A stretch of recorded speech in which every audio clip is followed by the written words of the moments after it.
Have you ever wondered what a bandsaw is and why every metal shop should have one? Hi, I'm Jeremy with SI Machine Services. I have over 20 years servicing bandsaws, and I've got over 25 years in the steel business. Okay, so before we get into this, I would ask you to drop a comment if you have any ideas for topics you would like me to cover. This is going to be our Bandsaw 101 series, and we hope to have several videos in this series to help you understand bandsawing and everything that goes with that. Okay, so number one, we're going to start with what is a bandsaw. Bandsaws started with hacksaws. Okay, so this is a reciprocating saw blade.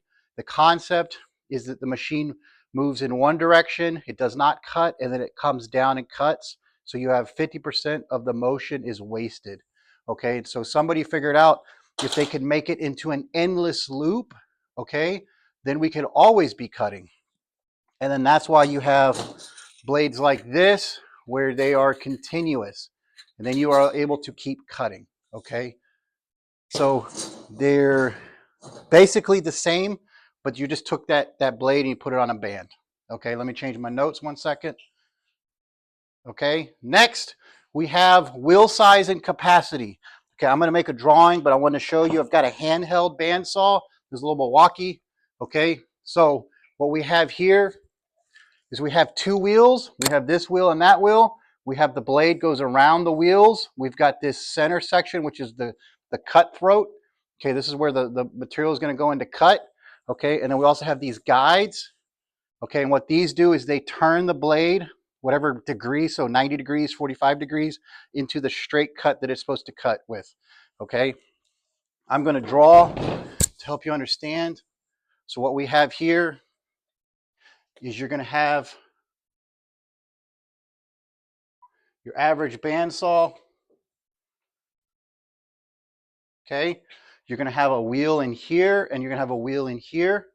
The blade is going to go around both of these wheels, kind of like I just showed you with the little Milwaukee. Okay, and then this distance right here. Okay, and then obviously this distance right here, okay, is going to determine how big you can cut. Okay, so if this is a 10-inch wheel, okay, it's going to be difficult to have a bigger than a 10-inch throat or 10-inch cut. The next thing that we're not showing right now is we're going to have something called guides or guide arms. Okay, those come down and they're going to grab with either carbides or rollers, and they're going to what's going to turn that blade from the flat into perpendicular to the cut, and then turn it back. Okay, so this is going to be your basics. You've got the blade, or it's also called a band. That's the material. Okay, if you look at the blade, that's the material that the teeth are not on. This part here is the band. And if you can see, you see how it's got different colorations. Now this is a used blade, but you see how this coloration is different than that. These are different materials. Okay. So why do you want a bandsaw versus another machine? So we're talking about industrial cutting metal bandsaws. We're not talking necessarily about handheld. I just use that as an example. But the reason why you're going to want an industrial bandsaw versus some other type of saw, okay, is that you have the most economical way generally to cut steel. Okay, so the other options you're going to have is you're going to be able to use a torch or plasma. Okay, which is going to have a lot of debris. You usually got to do it by hand. If you have a machine that can do it, that's great. Plasma and torch is great for plate. It's not necessarily good for anything that's beyond plate. Okay. Number two, you're going to have a circular saw or a cold saw. That's where your blades are round. Okay. Those have very good reasons to use those. But again, bandsaw is going to give you more capacity for less price. Okay. The blade is going to be cheaper in and of itself, as well as the machine is generally going to be cheaper for the capacity. So that's another reason. Okay. We also, as we get bigger and bigger, these wheels can get bigger and the blade will get more expensive and bigger. But again, proportionally will not be as big as, let's say, a blade that's this big is going to get really expensive and hard to handle, stuff like that. And then a bandsaw is going to be more economical. So that's why shops that are basically ready to move into more production cutting, different things like that, that's why they're going to use bandsaws. Okay. So the question is, why every shop ends up with one? Okay. The The reason with this is generally what I've seen is they use a chop saw, okay? They're going to be using a torch. They're going to be cutting, let's say, channel or I-beam by hand. Okay, you're going to get a really rough looking edge. Some people are very good with torches, but you're never going to change that. You're going to have a relatively rough end, or they're going to be using a chop saw or a hand cutoff wheel, which is not necessarily economical. A chop saw has benefits. It's usually pretty fast, but it's very loud, has a lot of dust, and you wear out those blades relatively quick. Let me change my notes 1 second. Another thing is when you want to economically cut, you're either going to have to do it yourself or you're going to have to pay someone else to do it.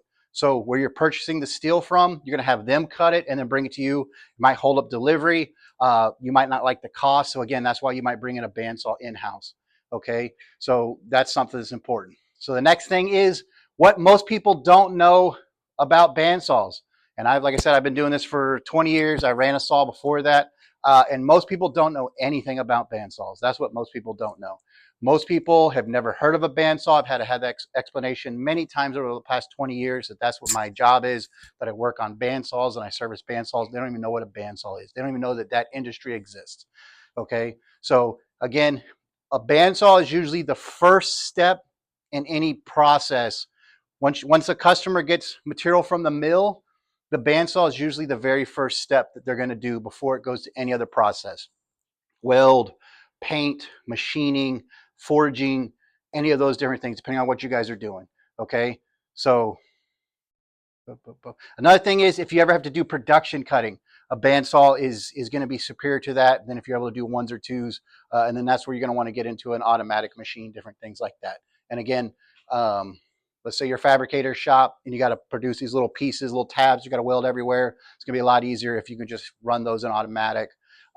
If you're a machine shop and you got to cut 100 of these pieces of a round bar, again, it's a lot easier if you can just run that in automatic. You don't have to worry about it and different things like that. And that's where a bandsaw is going to be superior.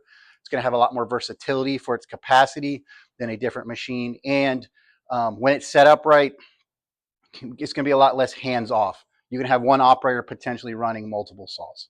Okay, so that's the end of this. What we have is, if this was helpful, we ask that you hit like and subscribe. Okay, if you could leave a comment, we would appreciate to know what kind of types of shop you're in. We'd like to know what type of saws you have or would be interested in, as well as what type of material that you guys are cutting. Okay, and also if you have any ideas for additional videos in the future. So again, I'm Jeremy with SI Machine Services. I have over 20 years servicing bandsaws. We're in the Gulf Coast area.